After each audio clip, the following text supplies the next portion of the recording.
Hello everyone and welcome back to PAX and Recreation. And today is recreation time and, not everything in life is anime and Dragon Ball.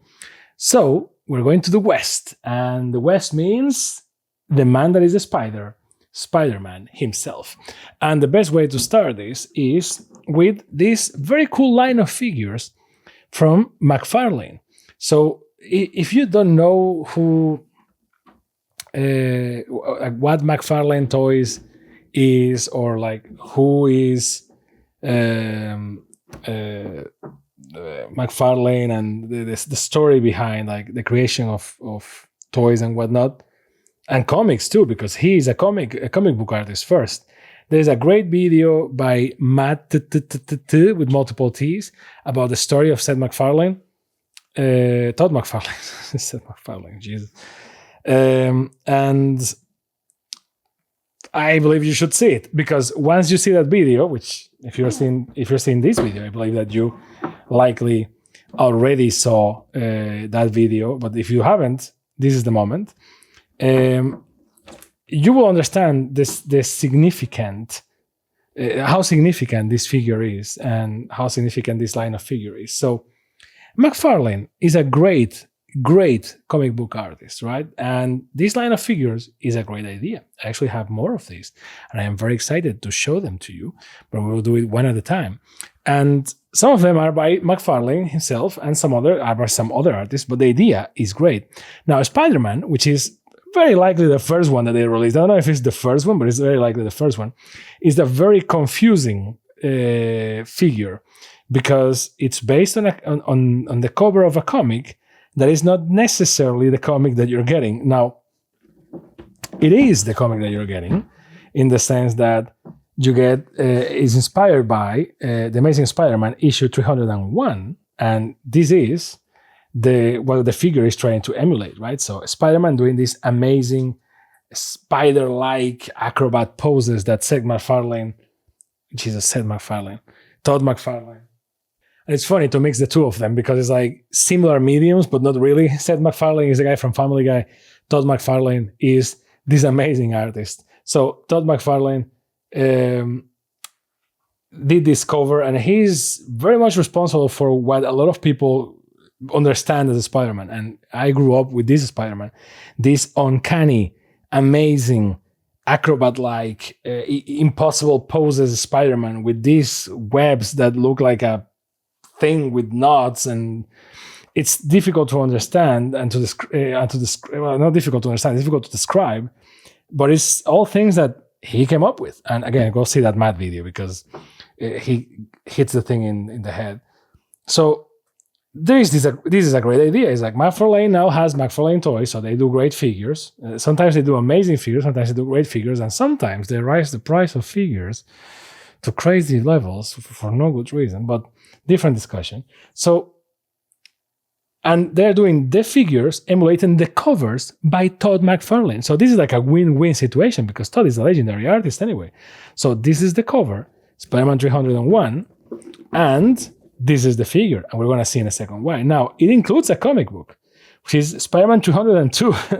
Now, why does it include Spider-Man 302 instead of including 301, which is the one that you are trying to, get? I don't know. This art is also by McFarlane. So, it's not like, but still, like 301 June, 302 July. This is the one that you're getting. Now, maybe it was a rights thing. Maybe it was because of a limited edition thing, because in other, like, not all of these figures come with a comic book. Some of them do. So it really depends on the figure, but it's weird that the comic that it comes with is not the same as the cover that you're trying to do. Now, that's point number one. Point number two is, this is one of those figures that I hate, and I love to hate.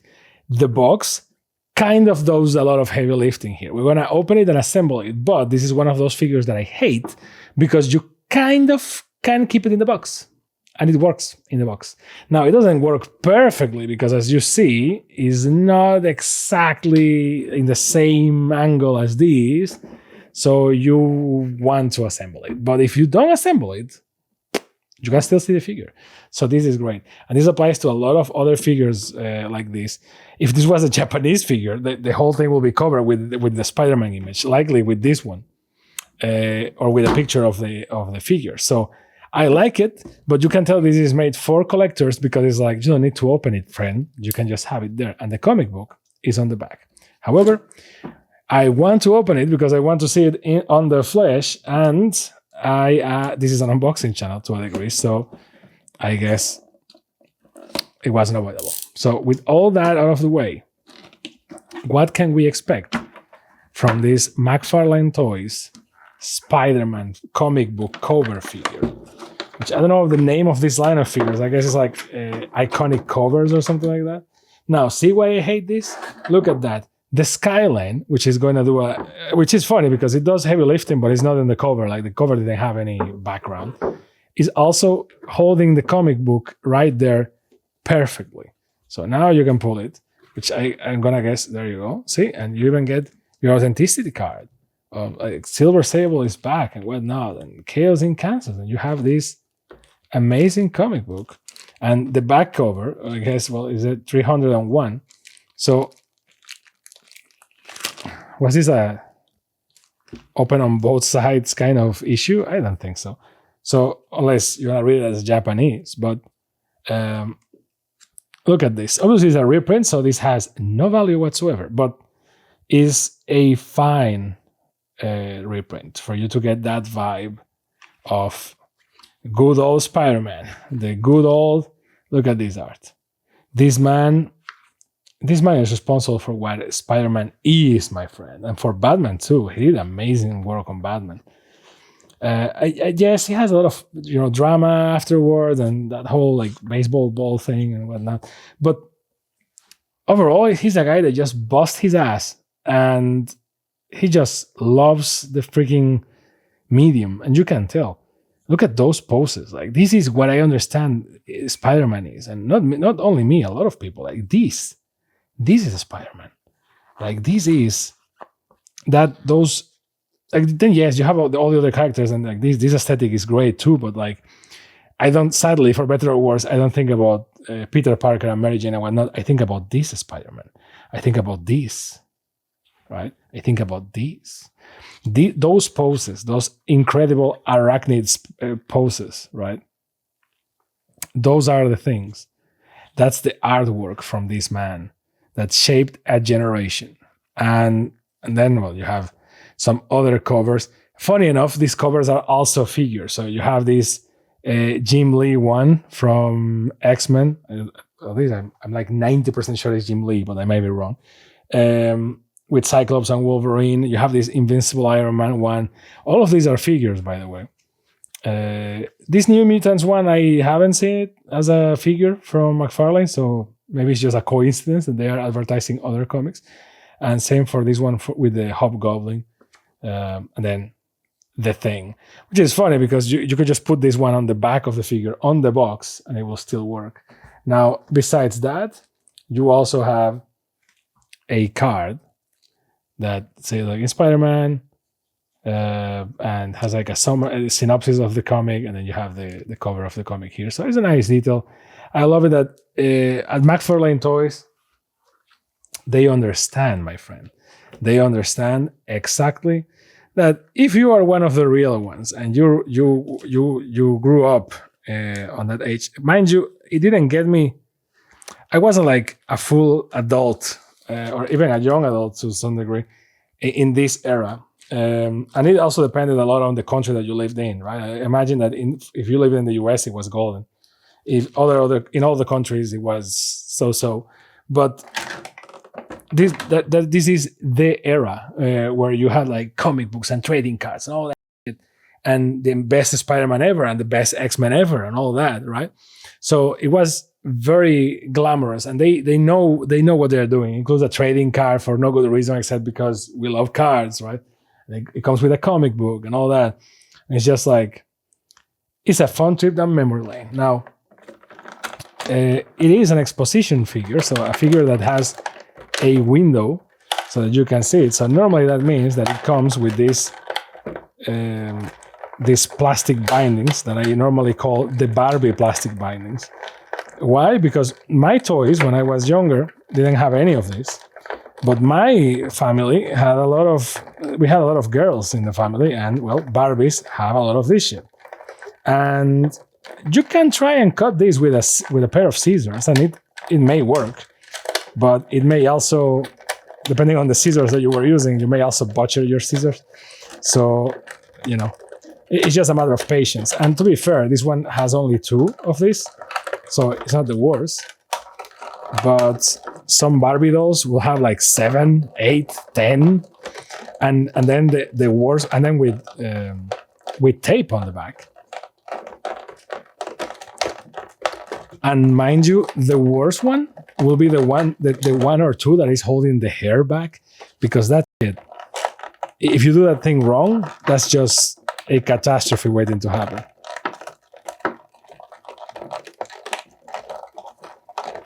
You could pull some Barbie's entire wig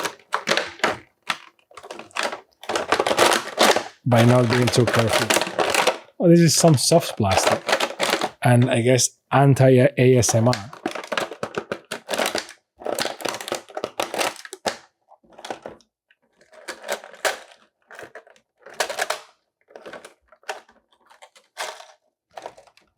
So one layer of plastic removed, another one.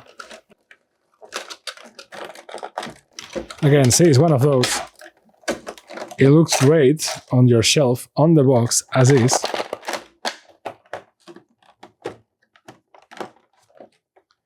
But if you want to remove it from this perfect display, it's gonna cost you.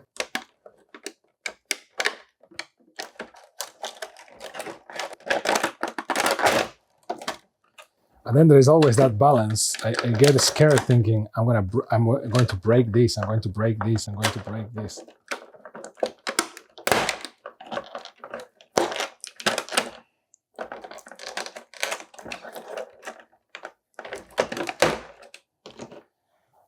The metal stick, sorry for the ASMR, which we lower the volume a little bit so that you don't have to suffer through this. And a lot of plastic. So let's just remove all the plastic. So my boy here has the web, webbed to the floor, which is not super duper. Now, to hold Spidey in place, which is floating, we need this piece of metal, for better or worse. Now, I don't think the web is going to break or anything if you don't handle this with care, but certainly I will prefer that this thing is not, I think you can remove it, to be fair. You can just pull it up and remove it. But it really feels like a figure that is not thinking about you opening it, which is funny to a degree, right? To be fair, and I'm going to be perfectly honest with you, if we didn't have this parasocial relationship, you and I, and this channel, likely I would not have opened the figure. So, because it's that type of figure. As I said multiple times, figures that show you the guts of the figure kind of don't want you to open them. So it is what it is. I love it that the webs are coming from his back, which is just to support the webs, but it ends up making him look like Dr. Octopus, which is interesting to say the least. Now, if I could just, put you in there, more or less. I mean, where is the limit? Where is this thing supposed to? There you go. Because it's supposed to go in to a degree and to mask a little bit, but okay, more or less, it is what it is. Now the web,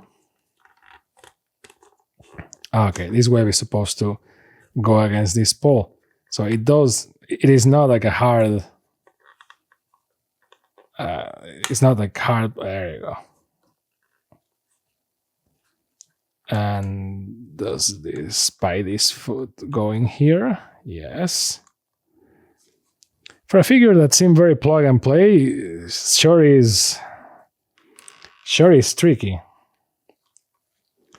And I still believe this thing should go in there a little bit more, but I don't have the balls to push it, so it is what it is. Now, in terms of nice details, I have to say that the webbing under the armpits is on the spot. And this web is pretty cool. Now, I know that the web looks kind of weird going to the side, but it is going to the side in the original drawing. And Spidey is going to the side. So if you put him like this, is actually on the same position, which we're going to see in a second as you see the figure spinning and whatnot. And I take the opportunity to do a little bit of camera magic. So, boom, there you go. The amazing Spider-Man. Now, does it represent the cover perfectly? Well, more or less. I mean, it's trying. The webs are there, right? But it's about perspective. And the problem is, maybe it's a me problem. I need to see if maybe I'm missing something. But all the sticks are in the right place. So this thing is, well, not in its place, apparently. I need to... Technical problems, please stand by. So basically, this is the situation we're in right now. This thing doesn't want to come in 100%. And to be fair, I don't know if that thing is supposed to go in 100% too. I imagine it has to be in 100%. But because, you know, of the angle, that angle tells me that it's supposed to go onto Spidey's back because, you know, this rod is kind of to the side. But it is what it is. That webbing is there just for you to feel the webbing because that thing is, as with the other things on the rooftop, quote unquote, are not in the cover. So it is what it is. But the pose is there. Now, I would like that I could nail the angle a little bit more. So maybe like this is more or less the angle, right? But it's right there. I like it. So it's a very interesting figure. And ironically, I think that if you leave it in the box, the position is not quite the same. So you will be leaving the illusion, basically, that the box is telling you that, you know, is that Spider-Man figure, but it doesn't have the drawing, the cover in the same position. So likely you need to leave a lie. Now, fun enough, you still have that background. And I've seen some comments saying, oh, you can put the figure back. No, you can't. The figure is a lot wider than the box, as you can see here. So, no, sadly, that backdrop is not going to be used for anything else. But this is a figure that, for better or worse, you want it to be on a high place so that you can look at it like this. If you have it on a table or something, you're going to lose a lot of magic. You're just going to see this. So it's not very cool from a higher point of view. It needs to be from a lower point of view, which is kind of what the cover is going for, right? The cover of the previous number, not the one that comes with the comic. So it is what it is. But overall, it's a very, very good figure. The texture is there, it's solid, kind of lightweight. It's trying to emulate the thing. In McFarlane's defense, the other figures in the line that come later are a lot closer to the cover. I think that this cover, I get what he was doing, but ironically, being such an abstract cover, yeah, it's playing against it, to be fair, because it's just like a circle and not much. And they put that web and all that shit, and it's like, yeah, but, you know, it's just a circle. So it is what it is. But hey, maybe it's me. Let me know. And maybe you know that I'm supposed to put that thing in better. I will maybe try after the video, but I can tell you right away, I am not very comfortable pushing that shit in. It just doesn't go in anymore, and I don't want to break it. But I feel like I should, because the angle is not quite there for the figure. It's there, but it's not quite there. So I guess it's a me thing. But hey, let me know. Overall, I like it. And it's at a comfortable price range. For what this thing costs, you get way worse figures from both Japanese and Western designers, because everything is made in China. So, you know, but, you know, not bad. And if you're a Spidey fan, this thing is as emblematic as it gets. It's a true McFarlane both figure and drawing. So, you know, I really like it. But hey, that's my opinion. A game opinion. That's my opinion. So maybe you don't understand. You don't understand. Yeah, you don't understand. You don't agree. So if you don't agree, please let me know. And if you are Todd McFarlane watching this video, I love you. And sorry for confusing you with Seth MacFarlane. It was my brain farting. So please understand, Sensei. But yeah, let me know what you think down below. Like, subscribe, and all those things that I need to say because YouTube is a meta game. And I hope to see you next time on PAX and Recreation. Bye. By the way, a quick note. As I was like cleaning up, I realized that this thing comes out of the box, which makes sense. Sadly, it doesn't hold the comic. Like if it had like a pocket to hold the comic, it would be perfect. But it makes sense if you want it as a backdrop for the figure, because now let me do some magic tricks here with the camera work. Now with that, you can get rid of the box, which to be fair, becomes a very bland box without, anything on it. You can still use it for things because the background is still cool. But then you have this. And on this view, it makes sense that you have like a roof of a building and whatnot because you're in the middle of a city, etc. So I guess it gives you a choice if you want to make it like a more dynamic / realistic Spidey in the middle of the buildings, or, if you want to just make it the good old plain McFarlane cover. Well, plain is maybe an insult. Simple McFarlane cover with just like Spider-Man and a green circle and a white background, right? So you have that choice. I didn't realize, I was thinking like, man, that's a shame. And when I was like cleaning up the table, I was like, wait, does this thing get out? And it does. So, oops, my bad, but everything still stands. So thank you and see you next time. Bye.